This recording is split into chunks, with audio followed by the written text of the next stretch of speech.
আমার শ্বশুরমশাই রোজ রাতে 1 গ্লাস ফলের রস তৈরি করে আমার ঘরে নিয়ে আসতেন। তিনি অত্যন্ত স্নেহ করে নিজের হাতে আমাকে সেই ফলের রস খাইয়ে দিতেন, আর আমিও তার এই ভালোবাসার প্রতি সম্মান জানিয়ে প্রতিদিন রাতে সেটা পান করতাম। কিন্তু এরপর প্রতিদিন সকালে ঘুম থেকে উঠে আমি দেখতাম যে আমার চুলগুলো খুব এলোমেলো হয়ে আছে, এমনকি আমার পরনের পোশাকও ভীষণ এলোমেলো অবস্থায় থাকতো। আমি ঠিকমতো হাঁটতেও পারতাম না এবং আমার তলপেটে প্রায়ই একটা অদ্ভুত ব্যথা অনুভূত হতো। অনেক পরে আমি অনুধাবন করতে পেরেছিলাম যে আমার এই অবস্থার কারণ ছিল শ্বশুরমশাইয়ের হাতে তুলে দেওয়া সেই ফলের রস। আমার শ্বশুরবাড়ির প্রত্যেকেই নিজ নিজ পেশায় প্রতিষ্ঠিত ছিলেন। আমার শাশুড়ি মা একজন ইঞ্জিনিয়ার ছিলেন এবং আমার স্বামী ও শ্বশুরমশাই দুজনেই ছিলেন অধ্যাপক।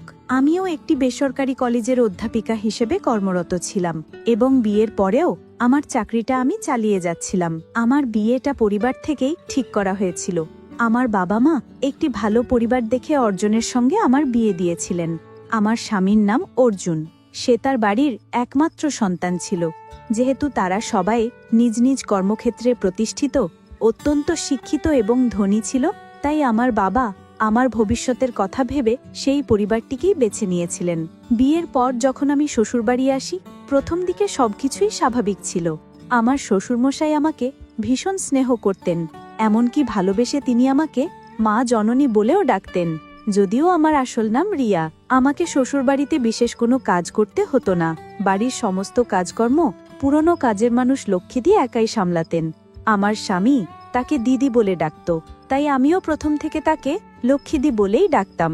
আমি সকালে তৈরি হয়ে নাস্তা সেরে কলেজের জন্য বেরিয়ে পড়তাম। আমার স্বামী আর শ্বশুরমশাইও একই সময়ে বেরিয়ে যেতেন। ওদিকে আমার শাশুড়ির যখন কোনো সভা থাকতো, তখন তিনিও বাড়ি থেকে বেরিয়ে যেতেন। সেই সময় পুরো বাড়িটা লক্ষ্মীদি দেখাশোনা করতেন। বিয়ের মাত্র 2 মাসের মাথায় আমি অন্তঃসত্ত্বা হয়ে পড়ি। আমার গর্ভবতী হবার সংবাদ শুনে আমার শাশুড়ি সবচেয়ে বেশি আনন্দিত হয়েছিলেন।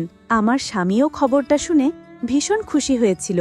আমার গর্ভবতী হওয়ার খবর পেয়ে অর্জুন বেশ কিছু শিশুর ছবি কিনে এনেছিল।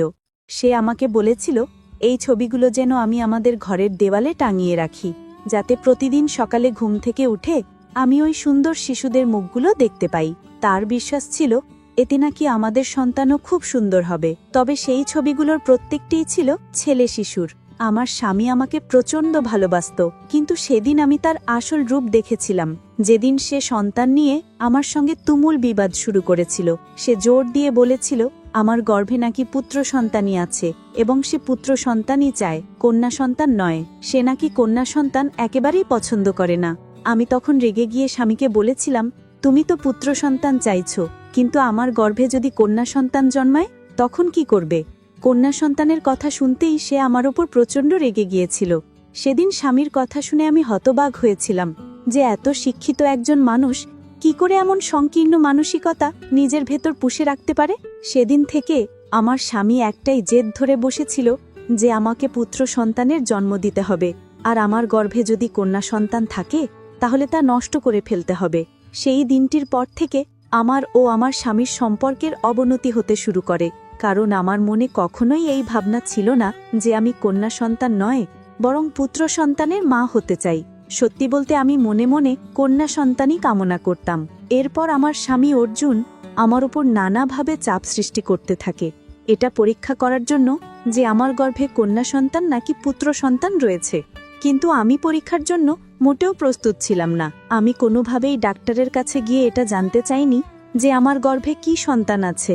আমি ভেবেছিলাম এটা আমার প্রথম সন্তান, আর প্রথমবার যাই হোক না কেন তাতেই আমি খুশি থাকব, সেটাই হবে আমার কাছে অমূল্য সম্পদ। আমার শ্বশুর শাশুড়ি যখন জানতে পারলেন যে আমার স্বামী আমাকে ডাক্তারের কাছে নিয়ে গিয়ে পরীক্ষা করাতে চায়, তখন তারাও আমাকে বোঝানোর চেষ্টা করলেন। তারা আমাকে বলেছিলেন, বৌমা, এটা তো ভালোই হবে, যখন তুমি ডাক্তারের কাছে গিয়ে পরীক্ষা করে জানতে পারবে যে তোমার গর্ভে পুত্র সন্তান নাকি কন্যা সন্তান আছে, তখন আমরা এখন থেকেই সেই সন্তানের জন্য জিনিসপত্র কেনাকাটা শুরু করতে পারবো। এতে আমাদের অনেক সুবিধা হবে। তুমি আমাদের ছেলের কথায় কিছু মনে করো না, আমরা দুজনেই তো তোমার পাশেই আছি, তাই তুমি একদম ভয় পেও না। অন্তত আমাদের উপর তো ভরসা রাখতে পারো। তুমি ডাক্তারের কাছে চলে যাও এটা দেখার জন্য যে তোমার গর্ভে কন্যা সন্তান নাকি পুত্র সন্তান আছে। আমার শ্বশুর ও শাশুড়ির মিষ্টি কথায় আমিও শেষ পর্যন্ত ডাক্তারের কাছে যেতে রাজি হয়ে যাই।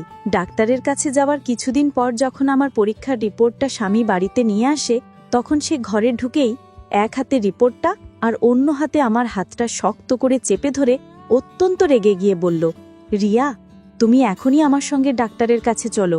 আমি তখন তাকে জিজ্ঞেস করলাম, হঠাৎ করে ডাক্তারের কাছে কেন যেতে হবে? আমি তো এখন পুরোপুরি সুস্থ আছি, এখন তো ডাক্তারের কাছে যাবার কোনো প্রয়োজন নেই। তখন স্বামী আরও রেগে গিয়ে বলল, আমি যা পছন্দ করি না সেটাই তোমার গর্ভে আছে। শুধু তা না, তোমার গর্ভে 2টো যমজ কন্যা সন্তান আছে, যা আমি কোনো দিনও মেনে নিতে পারবো না।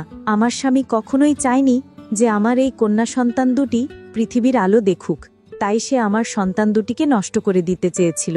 কিন্তু আমি কোনোভাবেই ডাক্তারের কাছে যেতে রাজি ছিলাম না। সেদিন আমার স্বামী যখন আমাকে ডাক্তারের কাছে নিয়ে যাওয়ার জন্য হাত ধরে টানাটানি শুরু করেছিল, তখন আমি চিৎকার করতে শুরু করি। আমি যেহেতু দোতলার ঘরে থাকতাম, আমার চিৎকার শুনে আমার শ্বশুর ও শাশুড়ি ওপরে এসে আমার প্রতি তার ছেলের সেই দুর্ব্যবহার নিজের চোখে দেখতে পান। আমার শ্বশুরমশাই তখন তার ছেলেকে প্রচণ্ড রেগে ধমক দিয়ে বলেছিলেন, খবরদার, আজকের পর থেকে আমার বৌমার সঙ্গে তুই আর কখনো এই ধরনের আচরণ করবি না, নয়তো অর্জুন, আমি তোকে এই বাড়ি থেকে বের করে দেব। এমনকি আমার শাশুড়ি মাও তার ছেলেকে আঙ্গুল দেখিয়ে বলেছিলেন, অর্জুন, আমার বৌমা এখন গর্ভবতী, এটা তুই খুব ভালো করেই জানিস।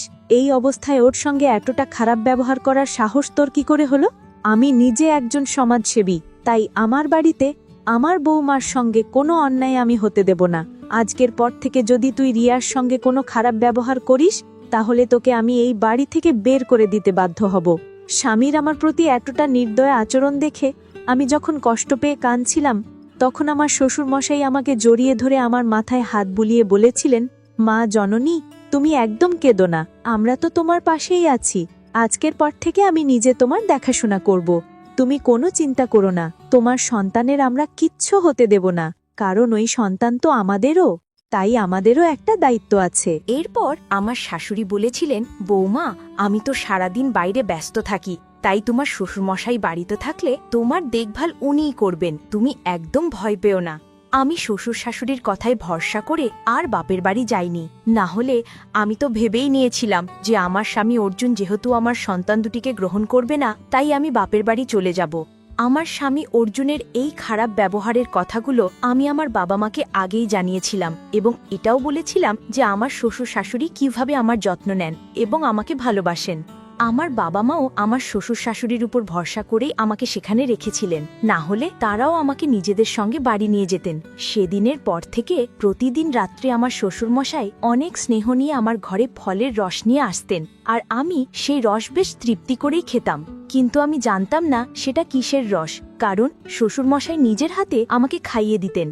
শুধু তাই নয়, তিনি বলেছিলেন, রিয়া, তোমাকে নিচে নামার কোনো দরকার নেই, বাড়ির সব কাজ বাড়ির মানুষেরা করে নেবে, তুমি শুধু ওপরে থেকে নিজের আর তোমার সন্তানের খেয়াল রাখো। শ্বশুরমশাইয়ের কথা শুনে আমিও ওপরের ঘরেই থাকতাম, যা প্রয়োজন হতো লক্ষ্মীদেরকে ডেকে বলতাম। ওদিকে আমার স্বামী তো সেই দিনের পর থেকে আমার ঘরে থাকা তো দূরের কথা, আমার সঙ্গে কথাই বলা বন্ধ করে দিয়েছিল। সে আমার মুখ দেখবে না বলে নিচের তলার একটা ঘরে থাকতে শুরু করেছিল, আর আমার শ্বশুরমশাই সকালের নাস্তা থেকে শুরু করে রাতের খাবার সবকিছুই নিজের হাতে আমার জন্য নিয়ে আসতেন এবং আমাকে অনেক যত্ন করে খাইয়ে দিতেন। এভাবে প্রায় 1 সপ্তাহ চলার পর কেন জানি না রাতের বেলা শ্বশুরের হাত থেকে সেই ফলের রস খাওয়ার পরদিন সকালে আমার শরীরটা খুব খারাপ লাগতো। এভাবে প্রায় 10 দিন কেটে যাবার পর আমি আমার শাশুড়িকে বিষয়টা জানাই। আমি তাকে বলি যে শ্বশুরমশাই আমাকে রাতে যে রসটা দেন সেটা খাওয়ার পরেই হয়তো আমার শরীর খারাপ করে। আমার শ্বশুরমশাই আমাকে এতটা ভালোবেসে রসটা খাওয়াতেন যে আমি তাকে না বলতে পারতাম না। শাশুড়িমা তখন আমাকে বলেছিলেন, বৌমা, এই কিছুদিন আমি সবার কাজে খুব ব্যস্ত ছিলাম, এবার থেকে তোমার খাওয়া দাবার দায়িত্ব আমার, তুমি একদম চিন্তা করো না, দরকার হলে আমি তোমাকে ডাক্তারের কাছে নিয়ে যাব। পরের দিন সকালে যখন আমি নিজের ঘরে বসেছিলাম, তখন নিচ থেকে হঠাৎ আমার শ্বশুর ও শাশুড়ির চিৎকারের শব্দ শুনতে পাই। তাঁরা দুজনে একটি পেঁপে নিয়ে তুমুল ঝগড়া করছিলেন। আমি কিছুই বুঝতে পারছিলাম না যে হঠাৎ করে তাদের মধ্যে কেন এত ঝামেলা শুরু হলো। কিছুক্ষণ পর আমার শাশুড়ি দ্রুত পায়ে ওপরে আমার ঘরে এসে দরজাটা বন্ধ করে দিলেন এবং আমার হাত ধরে বিছানায় বসিয়ে বললেন, রিয়া, তুমি এক্ষুনি তোমার বাবা মাকে ফোন করে এখানে আসতে বলো, আমাকে এখান থেকে নিয়ে যাওয়ার জন্য।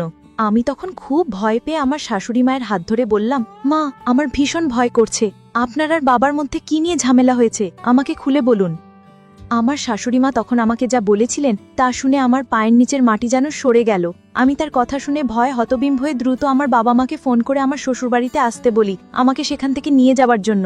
আমার শাশুড়িমা বলেছিলেন, রিয়া, তোমার শ্বশুরমশাই প্রত্যেক রাতে তোমাকে পাকা পেঁপের শরবত খাওয়াতেন, ওই জন্যই তোমার শরীর খারাপ করত।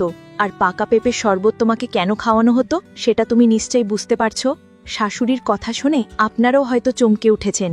হ্যাঁ, আমার শ্বশুর প্রত্যেক রাতে আমাকে পাকা পেঁপে শরবত করে খাওয়াতেন, যা আমি জানতেও পারিনি। শুধু তাই নয়, সকাল থেকে রাত পর্যন্ত প্রত্যেকটি খাবারের সঙ্গে তিনি পেঁপের কিছুটা অংশ মিশিয়ে দিতেন। আমার শ্বশুরমশাই কেন আমাকে পেঁপে শরবত খাওয়াতেন তা হয়তো আপনারা এতক্ষণে বুঝতে পেরেছেন।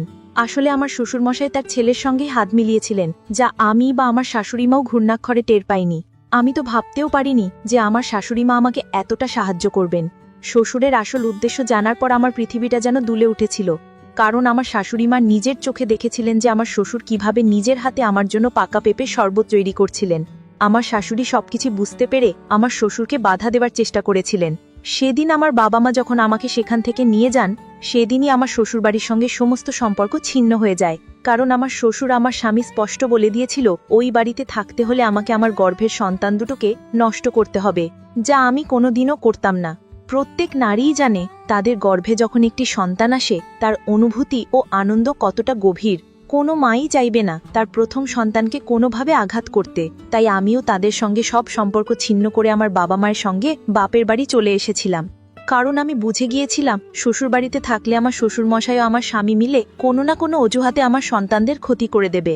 আমি বাবা মায়ের সঙ্গে বাড়ি ফিরে আসার 7 মাস পর দুটি ফুটফুটে কন্যা সন্তানের জন্ম দিয়েছিলাম।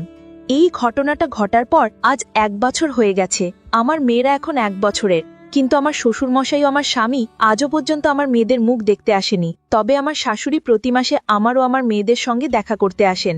আমার বাবা মা তো স্পষ্ট জানিয়ে দিয়েছেন যে ওই বাড়িতে আমাকে আর কখনোই পাঠাবেন না, এবং তারা নিজেদের নাতুনিদের সমস্ত দায়িত্ব পালন করতে পারবেন। আসলে আমার শ্বশুরমশাই ও আমার স্বামী যেহেতু অধ্যাপক ছিল, তাই তারা আইনের ভয় আমার সঙ্গে খুব চতুরতার সঙ্গে অন্যায় করার চেষ্টা করেছিল। কারণ তারা খুব ভালো করেই জানত যে তারা যদি সরাসরি আমার সঙ্গে কোনো অন্যায় করত তাহলে আমি নিশ্চয়ই পুলিশের সাহায্য নিতাম। তাই আমার শ্বশুর চালাকি করে তার ছেলের পক্ষ নিয়ে আমাকে নিজের মিথ্যে ভালোবাসার জালে ফাঁসিয়ে আমার মেয়ে দুটোর ক্ষতি করতে চেয়েছিল। এখন আমি শুধু বেঁচে আছি আমার মেয়ে দুটোর মুখ দেখে। তারা দুজনে যখন আমাকে মা বলে ডাকে তখন আমার জীবনের সব দুঃখ কষ্ট দূর হয়ে যায়। আমি ওই ধরনের পরিবারের মানুষদের সঙ্গে থাকতে চাই না যারা মেয়েদের তুচ্ছ নিচু চোখে দেখে। তার থেকে অনেক ভালো আমি সারা জীবন আমার দুটো মেয়েকে নিয়েই কাটিয়ে দেব। বন্ধুরা, আজকের গল্পটি এখানেই শেষ করছি। গল্পে কোনো ভুল ত্রুটি থাকলে ক্ষমা করে দেবেন। গল্পটি ভালো লাগলে অবশ্যই লাইক, শেয়ার ও সাবস্ক্রাইব করতে ভুলবেন না।